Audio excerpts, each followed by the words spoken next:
South beat நேயர்களுக்கு வணக்கம். இந்த நேர்காணலில் நாம் சந்திக்க போவர் ஓய்வு பெற்ற முன்னாள் ஐஏஎஸ் அதிகாரியும் அரசியல் விமர்சகருமான ஐயா திரு பாலச்சந்திரன் அவர்கள். வணக்கம் சார். வணக்கம் பாலாஜி. வணக்கம் சார். இப்போது அரசியல் மிகவும் சூடு பிடித்திருக்கிறத பார்க்க முடியுது. களம் ஒவ்வொரு நாளும் ஒவ்வொரு மாதிரியாக மாறிக்கொண்டே இருக்கிறத பார்க்க முடியுது.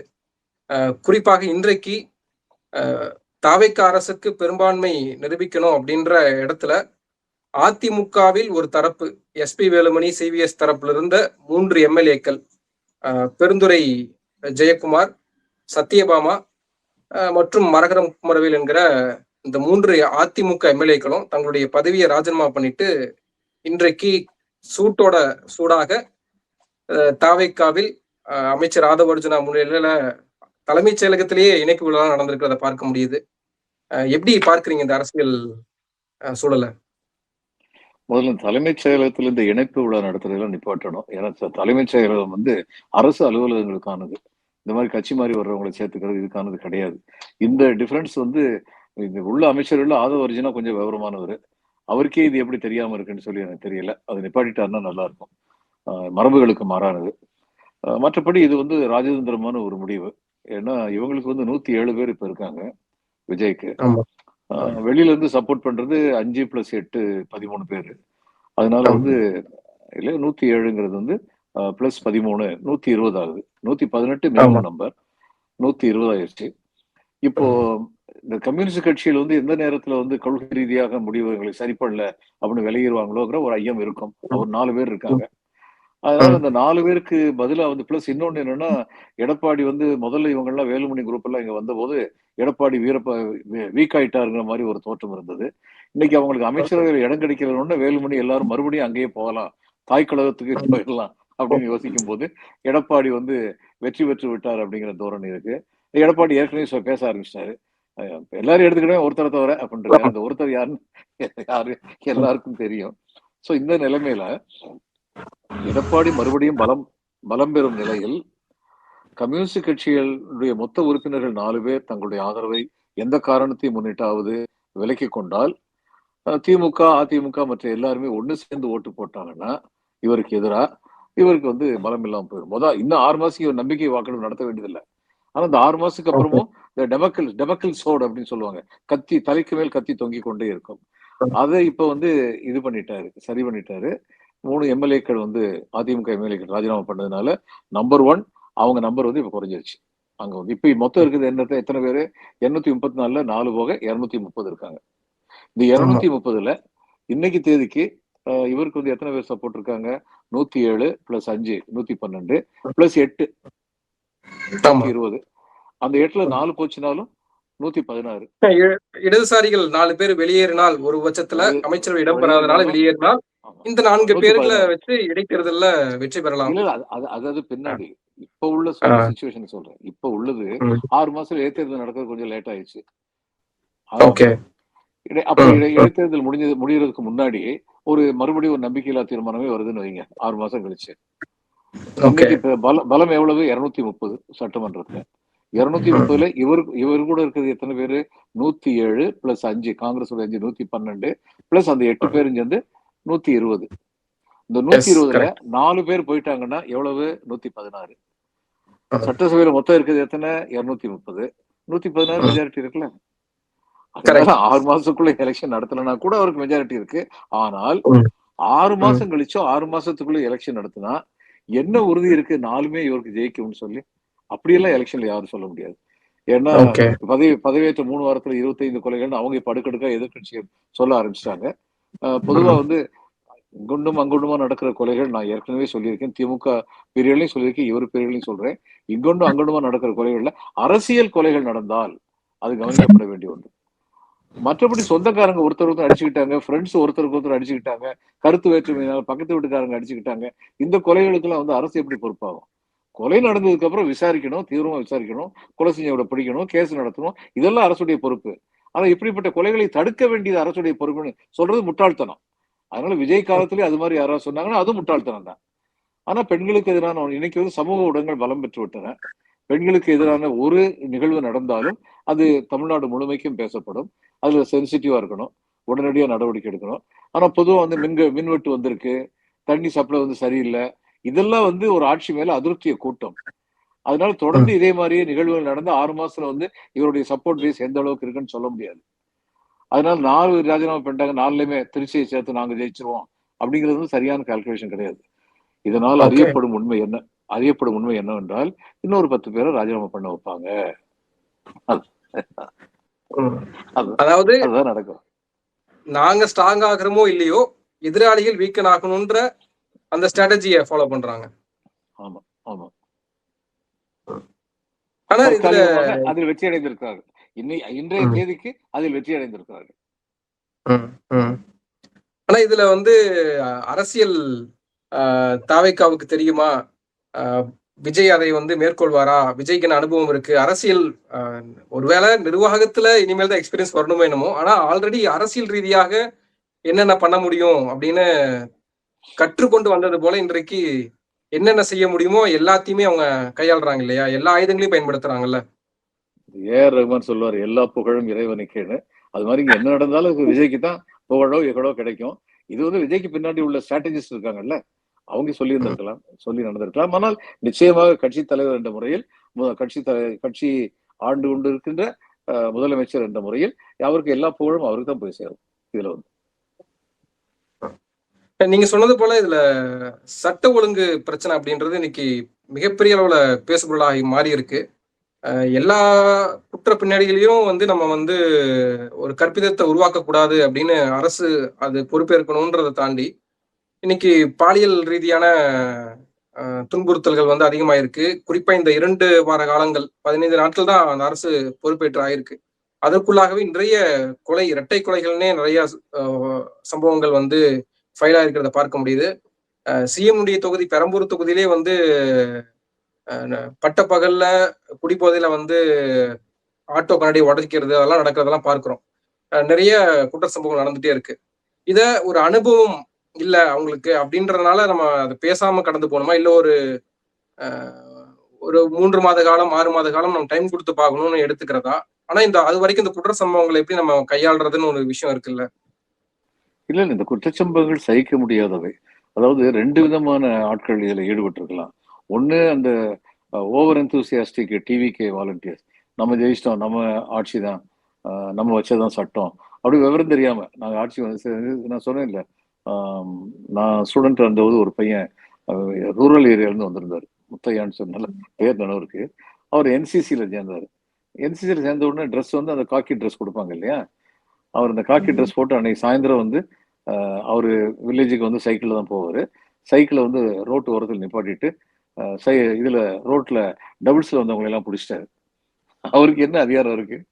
ஆனா ஒரு அந்த ட்ரெஸ்ஸை போட்ட உடனே ஒரு சந்தோஷம். அது மாதிரி இவங்க தாவே ஆட்கள் வந்து இன்னைக்கு ஆட்சிக்கு வந்த உடனே நம்ம ஆட்சி வந்துருச்சுன்னு சொல்லி அங்க போய் இன்ஸ்பெக்ட் பண்றது, இங்க போய் இன்ஸ்பெக்ட் பண்றது, ரகளையில ஈடுபடுறது, இது மாதிரி இருக்கலாம். அது ஒரு பகுதி.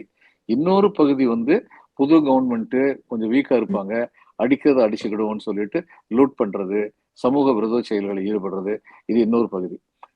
முதல்வர் வந்து 2 காரியம் செய்யணும். ஒண்ணு வந்து தன்னுடைய கட்சிக்காரர்களுக்கு ரொம்ப கடுமையான மொழியில் சொல்ல வேண்டும், நீங்க வந்து சட்டத்தை மீறி சென்றால் அது சகித்துக் கொள்ளப்படாது, அது எனக்கு கெட்ட பேர் வருது, உடனடியாக அதை நிப்பாட்டணும், அப்படி யாராவது செஞ்சீங்கன்னா கடுமையான நடவடிக்கை எடுப்பேன். அது ஃபர்ஸ்ட் ஸ்டெப்பு. 2வது ஸ்டெப்பு, இது மாதிரி இந்த ஆன்டி சோசியல்ஸ் இருக்காங்கல்ல, அவங்க மேல விரைந்து நடவடிக்கை எடுக்கணும்னு சொல்லி காவல்துறைக்கு சொல்லணும். இந்த 2மே செய்யணும். ஏன்னா கவலைக்குரியது இந்த கொலைகள்லாம் வந்து கவலைக்குரியது. சொந்தக்காரங்களுக்குள்ள, ஃப்ரெண்ட்ஸுக்குள்ள, சொந்த காரணங்களுக்காக கொலை செஞ்சுக்கிறது எல்லா நேரத்திலையும் நடக்கிறது தான். அரசியல் கொலைகள் தான் ஆபத்தானவை. இந்த கொலைகள் வந்து துரதிருஷ்டவசமானவை. ஆனா சமுதாயத்தில் நடக்குது, எந்த சமுதாயத்தில் நடக்குது. ஆனா ரோட்ல போய் இந்த மாதிரி வந்து லூட் பண்றது, ஆட்டோவை போய் அடிக்கிறது, இதெல்லாம் வந்து சட்டம் ஒழுங்கை சீர்குலைக்கும் செயல்கள். இதை வந்து இரும்பு கரம் கொண்டு அடக்க வேண்டும். அண்மையில காங்கிரஸ்ல இருந்து விலகி திமுகவில் இணைந்த அலிமல் புகாரி அவரை பீட்டெடுக்கும் போது கூட ஒரு விஷயம் சொன்னாரு. அதாவது நம்ம கால அவகாசம் கொடுக்கலாம், ஆனா நீங்க தான் வந்து எல்லாத்தையும் மாத்துவேன்னு சொன்னீங்களே, குறிப்பாக பெண் பிள்ளைகளுக்கான அண்ணனாக இருப்பேன், அண்ணனாவும் இருப்பேன், அரணாக இருப்பேன்னு நீங்க தானே பேசுனீங்க. இன்றைக்கு 10 வயது குழந்தை வந்து பாலியல் வல்லுறவுக்கு ஆளாக்கப்படுறா அப்படின்ற செய்தியெல்லாம் பார்க்கிறோம் இல்லையா. அப்போ இந்த தீவிரத்தன்மையை வந்து அவர் புதிதாக அரசை பொறுப்பேற்றிருக்குன்னு நம்ம சொல்றதுனால அதை கடந்து போயிட முடியுமான்னு ஒண்ணு இருக்குல்ல. கடந்து போக முடியாது. நான் தான் சொன்னேன்ல. அதாவது இவர் வந்து அதுல நல்ல ஸ்டாண்ட் எடுத்தாரு. ஸ்டாலின் வந்து, நீங்க உங்களுடைய ஆட்சியுடைய குறைபாடுகள்னு சொல்லி நான் வந்து விமர்சிக்க மாட்டேன். ஆனா குறைபாடு இல்லாத செயல்களை நாங்க செஞ்சோம்னா, அந்த செயல்களை எல்லாம் குறைபாடு உள்ளவைகள் நீங்க சொல்ல பார்த்தீங்கன்னா, அதுக்கு நாங்க பதில் சொல்ல வேண்டியிருக்கும் அப்படின்னு சொன்னாரு. இதுவரைக்கும் அவர் அதோட நிப்பாட்டிக்கிட்டு இருக்காரு. ஆனா அவருடைய கட்சி தொண்டர்களும் சரி, இளைஞர் அணியும் சரி, மத்தவங்களும் சரி பொறுத்துக்கிட்டு இருக்க மாட்டாங்க. அவங்க பேசத்தான் செய்வாங்க. அதே மாதிரி அல்புகாரி வந்து he is a very learned person. அதாவது அவ்வளவு சீக்கிரமா ஆத்திரப்படாதவர், உணர்ச்சி வசப்படாதவர். இதில் தொலைக்காட்சியில அவருடைய இதை பார்த்திருப்பீங்க. கருத்துப்பூர்வமா ஆக்கப்பூர்வமா வந்து உரையாடுவார். அவர் சொல்றது வந்து முழுக்க முழுக்க உண்மைன்னு நினைக்கிறேன். அப்புறம் இன்னொன்னு எனக்கு தோணுது, கருத்துப்பூர்வமாக ஆக்கப்பூர்வமாக கட்சிக்கு வலு சேர்க்கும் வகையில் உரையாடுபவர்களை எல்லாம் ஏன் இந்த காங்கிரஸ் கட்சி தியாகம் செய்து கொண்டிருக்கிறதுன்னு எனக்கு விளங்கல. ஆனால் காங்கிரஸ் மீது நீங்க வந்து விமர்சிக்கணும் அப்படின்னா உங்களுக்கு வந்து அந்த அளவுக்கு பக்குவம் இருக்கணும், அனுபவம் இருக்கணும் அப்படின்னு காங்கிரஸ் தரப்பினர் சொல்றாங்க. குறிப்பா உதயநிதி வைத்த குற்றச்சாட்டுகளுக்காக, அவங்களுடைய விமர்சனத்துக்காக அவங்களும் பதிலடிகள் குடுக்குறாங்க காங்கிரஸ் தரப்புல இருந்தும். அது பதிலடி கொடுக்கட்டும். அல்புகாரி வந்து ஒரு மைனாரிட்டி கம்யூனிட்டியை சேர்ந்தவர். மைனாரிட்டி கம்யூனிட்டிக்கு வந்து பிஜேபி ஆட்சியினால என்னென்ன இடைஞ்சல்கள் வருகின்றன சொல்லி ஆதாரபூர்வமா சொல்லிட்டு இருந்தவர். அவர் காங்கிரஸ் கட்சிக்காரன் இல்லையா? அவர் வச்சிருந்திருக்கணும்ல. கருத்து சுதந்திரம் இல்லாம அவர் வெளியேற்றி விட்டாங்க அப்படின்னு நினைக்கிறேன். வேற ஒண்ணும் இல்லை. ஒரு பக்கம் வந்து சட்ட ஒழுங்கு பிரச்சனை அப்படின்ற ஒண்ணு பாக்குறோம். இன்னொரு பக்கம் அரசியல் ரீதியாக தன்னை வலிமைப்படுத்திக் கொள்கிறார் விஜய்ன்றதையும் பார்க்கிறோம். எல்லா ஆங்கிள்லயும் வந்து தன்னை நோக்கி நம்ம தன்னை அன்ஸ்டேபிள் பண்ணிடக்கூடாதுன்றதுல நோக்கி அதை பயணிக்கிறாருன்றத பார்க்க முடியுது. ஆனால் இதுல கவனம் செலுத்துகிற மாதிரி மற்ற விஷயங்களை கவனம் செலுத்துறாங்களா அப்படின்ற ஒரு பார்வை இருக்குல்ல. கவர்னன்ஸ்ல எந்த அளவுக்கு அவங்க ரன் பண்றாங்கன்ற ஒண்ணு இருக்கு. எல்லா இடங்கள்லயுமே வந்து ஆதவ அர்ஜுனா தான் கவர்னன்ஸினுடைய ஃபேஸா இருக்காரு. அவர் தான் வந்து பதில் கொடுக்குறாரு. முக்கியமான கேள்விகளுக்கெல்லாம் பதில் யார் கொடுக்குறாங்கன்னு பார்த்தா விஜய் கொடுக்கறதுக்கு பதிலா ஆதவ அர்ஜுனாவே அதை ஃபேஸ் பண்றாரு. நம்ம அந்த ஆங்கிள் எப்படி இருக்கிறது? இல்ல விஜய்க்கு இன்னும் பிரஸ்ஸை ஃபேஸ் பண்ற தைரியம் வரலன்னு நினைக்கிறேன். அதுக்கப்புறம் ஆன் த ஸ்பாட் எக்ஸ்டம்போரா பேசக்கூடிய ஆற்றல் குறைவா இருக்குன்னு நினைக்கிறேன். ஆனா ஆதவ அர்ஜுனாட்ட அது நிறைய இருக்கு. அதனால ஆதவ அர்ஜுனோட தன்னுடைய ஸ்போக்ஸ் பர்சனா வச்சிருக்காரு அப்படின்னு நினைக்கிறேன் நான். மாமியார் லீமா ரோஸ் வந்து அதிமுக இருக்காங்க இல்லையா? இப்ப அவங்க என்ன ரோல் அங்க பிளே பண்றாங்கன்றதே தெரியல இங்க. ஒரு பக்கம் தவைக்காவுக்கு ஆதரவு கொடுத்த அதிமுக எம்எல்ஏக்கள லீமா ரோஸும் ஒருத்தர் தான். அவங்க எப்ப வரப்போறாங்கன்னு நீங்க சொன்னீங்க அடுத்து ஒரு 10 எம்எல்ஏக்கள் கூட வரலாம் அப்படின்னீங்க. அதுல லீமா ரோஸும் இருப்பாங்களான்னு பல கேள்விகள் இருக்குல்ல. இந்த ஜோசியம் எல்லாம் நான் சொல்ல மாட்டேன்னு உங்களுக்கு ஏற்கனவே தெரியும். அதனால இந்த கேள்விக்காக நான் பதில் சொல்ல மாட்டேன். ஆனா லீமா ரோஸ் என்ன பிளே பண்றாங்கன்னு ஒன்று இருக்கு இல்லையா? ஒரு அதிமுகல தேர்தலுக்கு முன்பாக இணைந்து அவங்க அதுல வெற்றி பெறாங்க அப்படின்றதெல்லாம் பார்க்கிறோம் இல்லையா? அவங்களுக்கான முக்கியத்துவம் அந்த கட்சியில மிகப்பெரிய அளவுக்கு கொடுக்கப்பட்டிருந்ததுல. கொடுக்கப்பட்டிருந்தது. ஆனா லீமா ரோஸ் வந்து வேலுமணியுடைய அதே ஒப்பீனியனோட இருந்தாங்க. நம்ம வந்து இவங்களுக்கு வந்து ஆதரவு கொடுக்கணுங்கிற ஒப்பீனியன் இருந்தாங்க. அதுல வந்து எடப்பாடி வந்து அந்த ஒப்பீனியன்ல இல்ல. அப்படி இருக்கும்போது அவங்க 2 பேரும் வேற வேற பாதையில தானே போவாங்க. இப்ப எடப்பாடி வந்து லீமா ரோஸ் வந்து ஒரு பெரிய பினான்சியல் சப்போர்ட் கொடுத்திருந்தாங்கன்னு வச்சுக்கோ, எனக்கு தெரியாது. அப்ப அது நிச்சயமா அதுக்கு ரிகார்ட்ஸ் கொடுப்பாரு. ஆனா அதுக்காக தன்னுடைய அரசியல் நிலைப்பாடை மாத்திக்க வர்றார். நிச்சயமா மாத்த மாட்டார். இப்ப ராஜினாமா செய்தனால கட்சித்தாவல் தடை சட்டம் வந்து இந்த 3 எம்எல்ஏக்களுக்கு வராது இல்லையா? கட்சித்தாவல் தடை சட்டம் எதுக்கு வரணும்? அவங்க தான் எம்எல்ஏவே இல்லையே. மீதி 17 பேர் மேல 17 22 பேர் நினைக்கிறேன். மொத்தம் 25 பேர் ஓட்டு போட்டாங்க இல்லையா?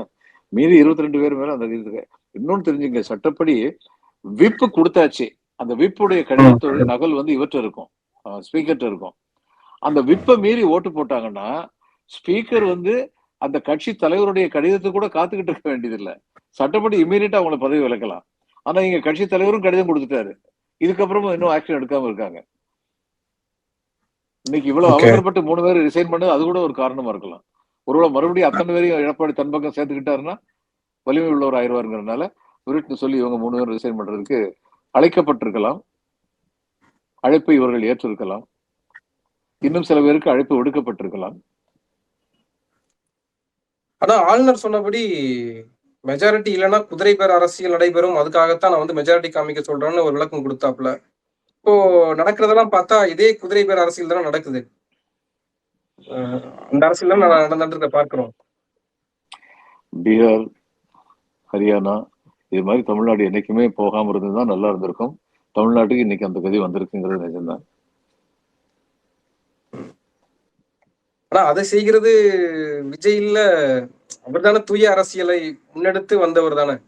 அந்த விமர்சனம் இன்னும் முன்வைக்க முடியல. இப்போ அவங்க தரப்புல என்ன சொல்லுவாங்க, அதிமுகவிலிருந்து மனோஜ் பாண்டியன், ஓ பன்னீர்செல்வம் போன்றவரெல்லாம் வந்து எம்எல்ஏ பதவி ராஜினாமா செய்து விட்டு தேர்தலுக்கு முன்பாக திமுக இணைந்தாங்க. இப்ப அதற்கும் இதற்கும் பெரிய வேறுபாடுகள் இல்லை அப்படின்றதான் பார்க்க வேண்டியதா இருக்கு. ஆமா, அதாவது இந்த கொள்கை இதெல்லாம் வந்து சும்மா பேசுவாங்க எல்லாருமே சிக்கல்னு சொல்லி வரும்போது ஒவ்வொருத்தர் எப்படி பிஹேவ் பண்ணுவாங்க. அதான் வள்ளுவர் சொன்னாரு, நிலையில் தெரியாத அடங்கியான் தோற்றம் மலையினும் மானப்பெரு. ஒரு சிக்கல்னு வரும்போது அதுல வந்து சிக்காம நிமிர்ந்து நிக்கிறானே தலைந்து நிலையில் தெரியாத அடங்கியான் தோற்றம் மலையினும் மானப்பெரிது அப்படின்னு அவர் சொன்னாரு. ஆனா இன்னைக்கு யாரை பற்றியுமே தமிழ்நாட்டு அரசியல்வாதி யாரை பத்தியுமே அப்படிப்பட்ட புகழ் மாலை நம்ம சூட முடியாது. ஆனால் இந்த 3 எம்எல்ஏக்கள் போல அதிமுகவினுடைய 2ஆம் தரப்பு தலைவர்கள் இருக்காங்களே, குறிப்பா எஸ்பி வேலுமணி, சி.வி. சண்முகம் போன்றோர் இதே மாதிரியான முடிவை எடுக்க கூடுமான்றது ஒரு கேள்வி. குறிப்பா ஏன்னா ஏற்கனவே ஆதரவு தெரிவிச்ச நிலையில சட்டமன்றத்துல அந்த முடிவை எடுப்பதற்கான வாய்ப்புகள் எந்த அளவுக்கு இருக்குன்னு நினைக்கிறீங்க? இல்ல, அவங்க இந்த மாதிரி 2ஆம் கட்ட தலைவர்கள் வந்து இங்க வந்து செங்கோட்டையன் வந்தாரு, அவரை பற்றியே பல பேர் வந்து பரிதாபப்படுகிறார்கள். ஏன்னா அவர் வந்து 5வது நிலைக்கு தள்ளப்பட்டிருக்கிறார் அமைச்சரவையில அப்படின்னு சொல்லி. அதே மாதிரி நம்மளும் போக வேண்டியிருக்குமோ அப்படிங்கிற தயக்கம் ஆட்களுக்கு இருக்கும். அதனால அவ்வளவு லேசா அவங்க தாவேக்கால் இணைவாங்கன்னு சொல்லி நான் நினைக்கல. இந்த 2ஆம் கட்ட தலைவர்கள் வர மாட்டாங்க, இன்னும் தலைவர்கள் அல்லாத சில பேர் அவங்க வரலாம். புதிதாக அரசியல் மீண்டும் கூட வரலாம். எடப்பாடிக்கை ஓங்குகிறதுன்னு பேசின இடத்துல மறுபடியும் எடப்பாடிக்கு நிறைய சிக்கல்கள் 47ல இருந்து 44 வந்துட்டாங்கல்ல, அது சிக்கல் தான் எடப்பாடிக்கும். என்ன சிக்கல்னு சொல்றீங்க? 47க்கு 44க்கு என்ன வித்தியாசம் இருக்கு? நம்பர்ஸ் குறையுது, சட்டமன்றத்தில் அவங்களுக்கான பிரதிநிதித்துவம் குறையுது இல்லையா? நம்பர் குறையுது, ஆனா இந்த 47 வச்சு அவங்களால என்ன சாதிக்க முடிஞ்சிருக்குமோ அதே சாதனைகளை 44 வச்சு சாதிக்க முடியும். 47 வச்சு எதை செய்ய முடியலையோ அது 44 வச்சு செய்ய முடியாது, அவ்வளவுதான். இல்ல அரசியல்வாதிகளை பத்தி நீங்க கேட்டீங்க. விஜய் வந்து இது மாதிரி வந்து எவ்வளவு பெரிய ஸ்டாண்டர்ட்லாம் எடுத்தாரு, இப்ப இப்படி செய்யறாரு, இது குதிரை பேரம் இல்லையான்னு சொல்லி கேட்டீங்க. இதெல்லாம் நினைவுல வச்சுதான் ரொம்ப நாளைக்கு முன்னாடி பாரதியார் வந்து ஒண்ணு சொன்னாரு, கூட்டத்தில் கூடி நின்று கூடி பிதற்றலின்றி நாட்டத்தில் கொள்ளாரடி கிளியே நாளில் மறப்பாரடி அப்படின்னு சொன்னாரு. இதோட முடிச்சுப்போம். நன்றி சார், நன்றி. நிறைய விஷயங்களை பகிர்ந்திருக்கீங்க. நேரத்துக்கு நன்றி. வணக்கம்.